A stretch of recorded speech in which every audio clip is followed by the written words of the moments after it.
খাবার সরবরাহ বন্ধ, অনাহারে কাঁদছে শিশু, ক্ষোভে ফুটছে জনতা। পিওকেতে ঠিক এরকমই ঘটনা ঘটছে এই মুহূর্তে। আমাদের সীমান্তের ওপারে, অর্থাৎ যাকে আমরা পিওকে বলে জানি, সেখানে অনাহারে কাঁদছে শিশুরা। এটা কি ঠিক? কেন কেন পাকিস্তান সরকার নিজেদের দেশের নাগরিকদের খাবার, দুধ, জীবনদায়ী ওষুধ সম্পূর্ণ বন্ধ করে দিল? নেপাল, শ্রীলঙ্কা, বাংলাদেশের পর কি এবার পাকিস্তানের রেজিম চেঞ্জ হতে চলেছে পাকিস্তান সরকারের পতন? সবচেয়ে বড় প্রশ্ন, পিওকে এই আগুন কিভাবে ভারতের জন্য এক বিরাট জিওপলিটিক্যাল সুযোগ তৈরি করবে? কিভাবে আপনার পকেটে এর সরাসরি আর্থিক প্রভাব পড়বে? এই সমস্ত উত্তরগুলো একদম চমকে দেওয়ার মতো। আজ আমরা জানবো এমন কিছু সত্য যা মেইনস্ট্রিম মিডিয়া আপনাদের সামনে তুলে ধরছে না। নমস্কার, আমি রাজকুমার, আর আপনি দেখছেন আপনার প্রিয় জিওপলিটিক্যাল চ্যানেল জিওটিক্যাল। আমরা দেশ বিদেশের বিভিন্ন ধরনের খবর, দেশের আভ্যন্তরীণ রাজনীতি এবং বাইরের দেশের সঙ্গে আমাদের দেশের বাণিজ্য, অর্থাৎ জিওপলিটিক্যাল বা বহির্বাণিজ্য, বহির্রাজনীতি, ভূ রাজনীতি, সমস্ত কিছু এই চ্যানেলের মধ্যে তুলে ধরি। যদি আপনারা ইউটিউব থেকে দেখে থাকেন তাহলে অবশ্যই আমাদের চ্যানেলটি সাবস্ক্রাইব করবেন, আর যদি ফেসবুক থেকে দেখে থাকেন তাহলে অবশ্যই ফলো করতে ভুলবেন না। চলুন আমরা ভিডিওয় ফিরে যাই। আজকের ভিডিওটা সাধারণ কোনো খবর নয়, এটা একটা গভীর অ্যানালাইসিস যা আগামী দিনের ভবিষ্যতের ভারতকে সম্পূর্ণরূপে দেখতে সাহায্য করছে।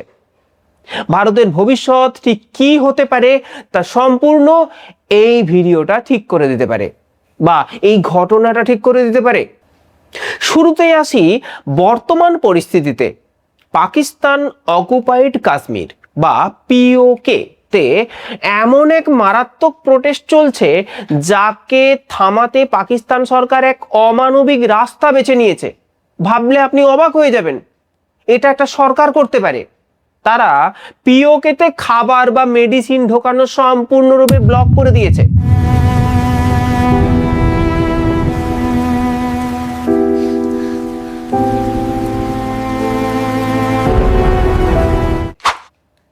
হ্যাঁ, সেই পাকিস্তানিদের, সেই কাশ্মীরে থাকা পাকিস্তানিদের যারা নিজেদের পাকিস্তানি প্রমাণ করবার জন্য আমাদের ভারতবর্ষের সঙ্গে মিশে যায়নি।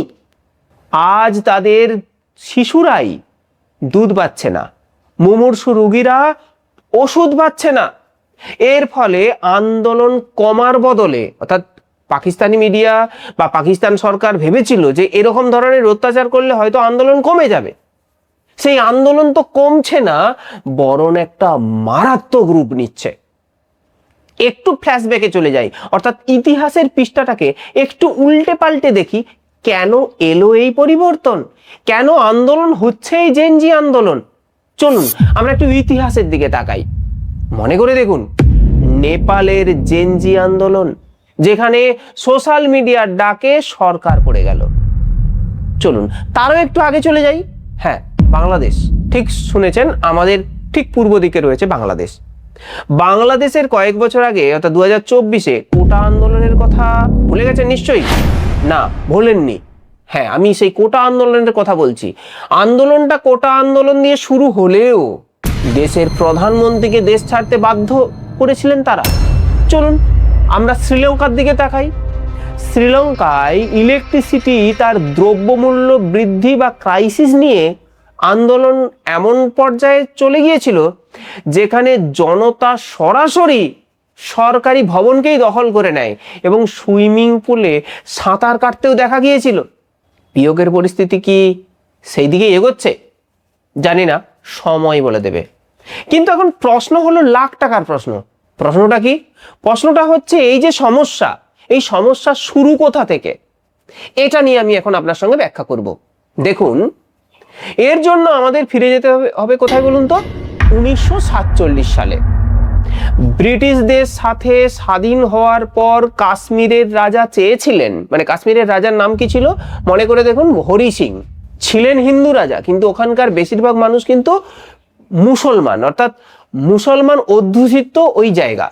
যাই হোক, আমি যেখানে ছিলাম, কাশ্মীরের রাজা হরি সিং চেয়েছিলেন যে ভারত বা পাকিস্তান কারো দখলে আমাদের কাশ্মীরকে নিয়ে যাব না, না গিয়ে কাশ্মীরকেই একটা স্বাধীন রাষ্ট্র তৈরি করতে চেয়েছিলেন। কাশ্মীরের স্ট্র্যাটেজিক লোকেশন, ট্যুরিজমের সম্ভাবনা ছিল প্রবল, এটা বলার অপেক্ষা রাখে না। ভারত রাজার সিদ্ধান্তকে সম্মান জানালেও জন্ম নেওয়ার কয়েক মাসের মধ্যেই পাকিস্তান কাশ্মীরকে আক্রমণ করে বসে। রাজা বুঝলেন কি? রাজা বুঝলেন যে এই যে পাকিস্তানের সৈন্য, এই সৈন্যকে ঠেকানো অসম্ভব। তখন তিনি বাধ্য হয়ে ভারতের সাহায্য চাইলেন। ভারত পরিষ্কার জানিয়ে দিলেন অন্য কোনো দেশের সুরক্ষার জন্য ভারতীয় সেনা লড়াই করতে পারবে না, এটা আন্তর্জাতিক আইনের বিরোধী। তাই কাশ্মীরকে প্রথমে ভারতের অংশ হতে হবে।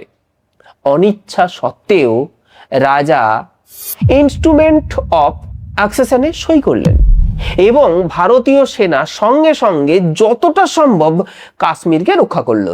রাজা যদি প্রথমেই সিদ্ধান্ত নিয়ে নিতেন না, তাহলে কিন্তু আজকে পিওকের জন্মই হতো না।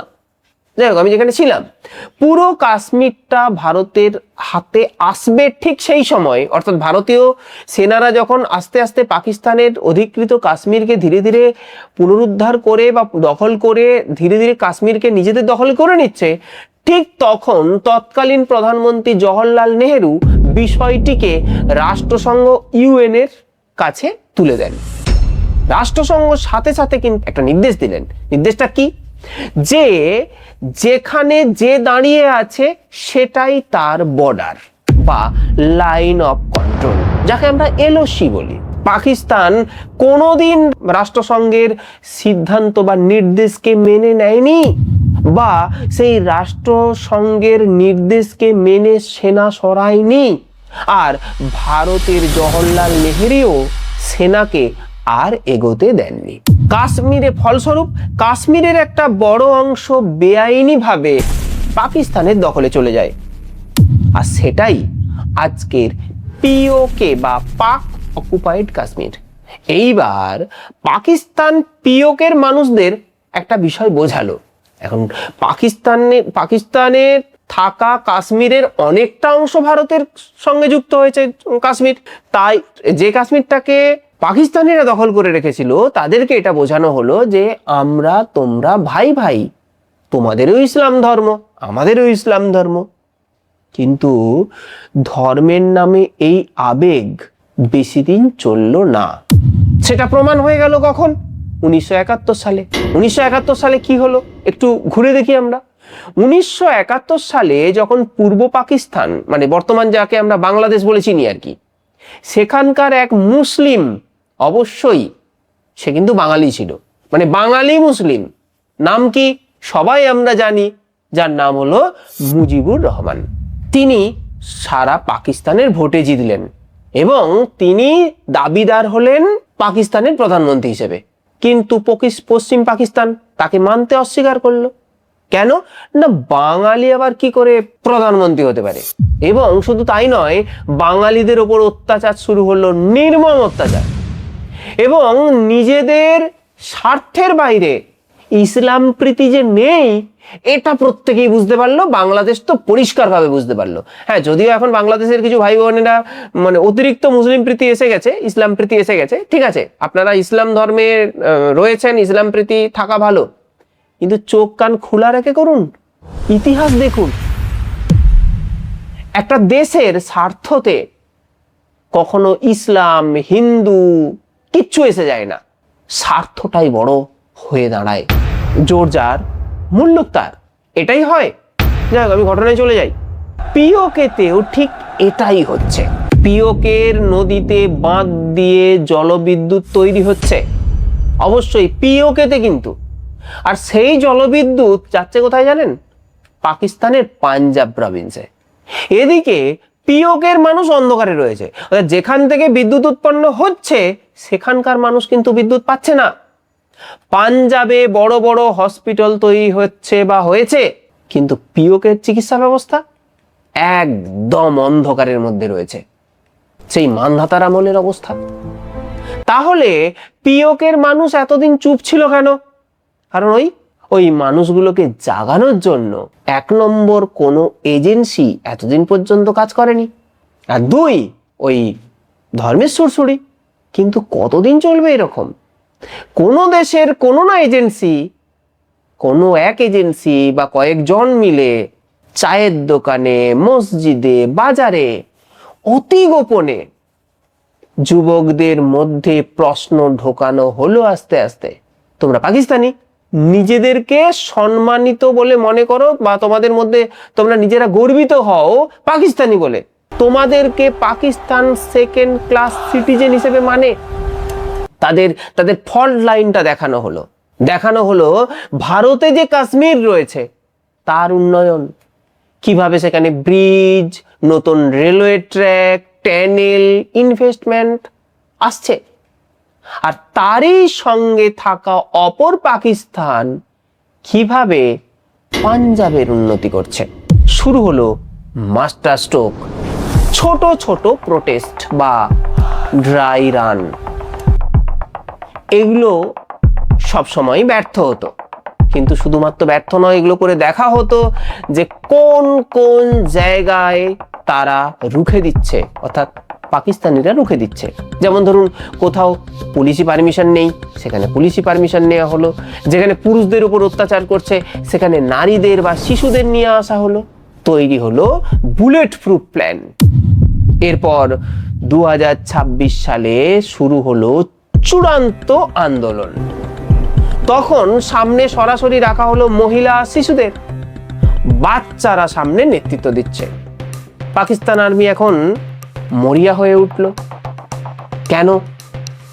কারণ যদি মহিলা বা শিশুদের উপর অত্যাচার চালায় তাহলে তো সারা বিশ্বে সম্পূর্ণরূপে তাদের যে ক্রাইম বা ক্রাইমের ঘৃণ্য সিন সামনে বেরিয়ে আসবে।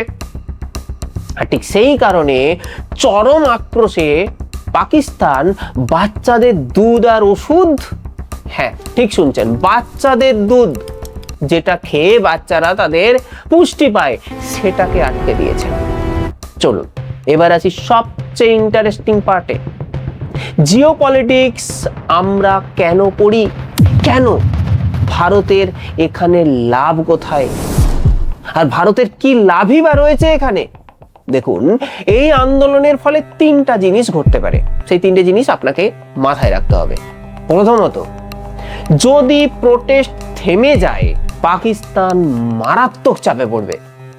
তাদের পিওকেতে প্রচুর পরিমাণে সেনা মোতায়েন করবে যাতে পরবর্তীকালে এই আন্দোলন না হয়, এবং ইন্টেলিজেন্সে প্রচুর পরিমাণে টাকা খরচ করবে, এবং সম্পূর্ণ চোখটা তখন পিওকের উপর পড়বে যাতে এই আন্দোলন না হয়। ঠিক সেই সুযোগে বালুচিস্তান লিবারেশন আর্মি, মনে আছে, এবং তেহরিকি তালিবান, তারা কি চুপ করে বসে থাকবে? তারা তো এই সুযোগের অপেক্ষায় রয়েছে, এই সুযোগকে কাজে লাগাবে। পাকিস্তানের হাতে টাকা না থাকলে তারা ভারতে জঙ্গি পাঠাতে পারবে না। যাই হোক, আমি যেটা বলছিলাম, ভারত নিশ্চিন্তে কয়েকটা বছর আবার পেয়ে যাবে নিজেদেরকে উন্নত করবার জন্য, উন্নত পরিকাঠামো করবার জন্য। ভারত আরো আগে দ্রুতভাবে এগিয়ে যাবে। 2, যদি পিওকে পাকিস্তান থেকে আলাদা হয়ে যায় তবে ভারতের সরাসরি আফগানিস্তানের সাথে কানেকশন তৈরি হবে। আমরা পাকিস্তানকে বাইপাস করে সেন্ট্রাল এশিয়াতে পৌঁছতে পারবো। এটা কিন্তু আমাদের বাণিজ্যের জন্য অনেক বেশি বুম। কেন না, আমাদের এক্সপোর্ট ইম্পোর্টের ব্যবসা বহুগুণে বেড়ে যাবে। নতুন দেশের সাথে ভারতের ভালো সম্পর্ক গড়ে উঠবে। বর্ডার সিকিউরিটির টেনশন একদম কমে যাবে। নাম্বার 3, যদি পিওকে ভারতের সাথে মিশে যায় তাহলে কি হবে? তাহলে মনে রাখবেন, এটা ম্যাগির মতো আবার 2 মিনিটের হবে না। এটা কিন্তু মনে রাখবেন, এটা কিন্তু 2 মিনিটের সম্ভব নয়। সিকিম বা গোয়ার মতো রাজ্যও কিন্তু ভারতের সঙ্গে মিশে গেছে। এগুলো আগে আলাদা ছোট ছোট দেশ বা উপনিবেশ ছিল। একদিনে সম্ভব নয়, কিন্তু সময় আসছে। পিওকের মানুষের রেডিক্যালাইজেশন কমাতে অন্তত 50 থেকে 70 বছর টাইম লাগবে। সেখানে হয়তো মিলিটারি স্কুল বাধ্যতামূলক হবে, হয়তো ভোটিং পাওয়ার হয়তো থাকবে না, আমি জানি না হবে কি না, এগুলো হতেও পারে। এবং ভারতীয় স্ট্র্যাটেজিস্টরা ভাববে, হ্যাঁ অবশ্যই তাদের উন্নতি হবে, কিন্তু এগুলো তাদের র্যাডিক্যালাইজেশন কমানোর জন্য এগুলো ভারত কাজ করবে। যদি ভারতের সঙ্গে এই পিওকে মিশে যায়, তাহলে ভারতবর্ষের একটা অখণ্ডতার দিকে যে ভারতবর্ষ এগিয়ে যাচ্ছে, এটা আমাদের আরেক ধাপে এগিয়ে যাবে। একটু ভেবে দেখুন, জিও পলিটিক্স একটা চাল কিভাবে পুরো গেম চেঞ্জ করে দিচ্ছে। আপনার মনে হতে পারে, রাজকুমার দা এতক্ষণ তো বর্ডারের কথা বলছেন, কিন্তু এখন পকেটের কি লাভ আমাদের? এসব শুনে আমাদের লাভ কি? বন্ধু, জিও পলিটিক্স আর ইকোনমি একে অপরের সঙ্গে যুক্ত। যখন পাকিস্তান ইন্টারন্যাশনাল ক্রাইসিসে ভুগবে, তখন ভারত বিদেশি ইনভেস্টরদের কাছ থেকে সব থেকে বেশি সেফটি কান্ট্রি হিসেবে উঠে আসবে। আর যখন সেফটি কান্ট্রি হিসেবে উঠে আসবে, তখন ভারতবর্ষে ইনভেস্টমেন্ট আরো বেশি বাড়বে। আর ভারতবর্ষে ইনভেস্টমেন্ট বাড়া মানে ভারতের উপকার কি হবে, এটা আপনার বুঝতে আর অসুবিধা থাকছে না। আপনার বাড়ির, আমার বাড়ির, প্রত্যেকটা বাড়ির ছেলে মেয়ে চাকরি পাবে, দেশ অর্থনৈতিক দিক দিয়ে অনেক বেশি ডেভেলপ করবে। আজকে এই স্বপ্ন নিয়ে, এই আশা নিয়ে আমরা আজকের ভিডিও শেষ করছি। যদি আপনাদের এই বিষয়ে কোনো কিছু জানতে অসুবিধা হয় বা বুঝতে অসুবিধা হয় বা কিছু মতামত জানাতে ইচ্ছে করে, আমাদের কমেন্ট বক্স তো খোলাই রইল, কমেন্ট করে দেবেন। আমরা প্রত্যেকটা কমেন্ট পড়ি এবং তার উত্তর দিই। যারা কমেন্ট করেন রেগুলার তারা জানেন। আজ এই পর্যন্তই, দেখা হবে পরের দিন নতুন একটি টপিকস, নতুন একটি সম্ভাবনা বা জিওপলিটিক্যাল অ্যানালাইসিস নিয়ে। আজ এই পর্যন্তই, ভালো থাকবেন, ধন্যবাদ, বন্দে মাতরম, জয় হিন্দ।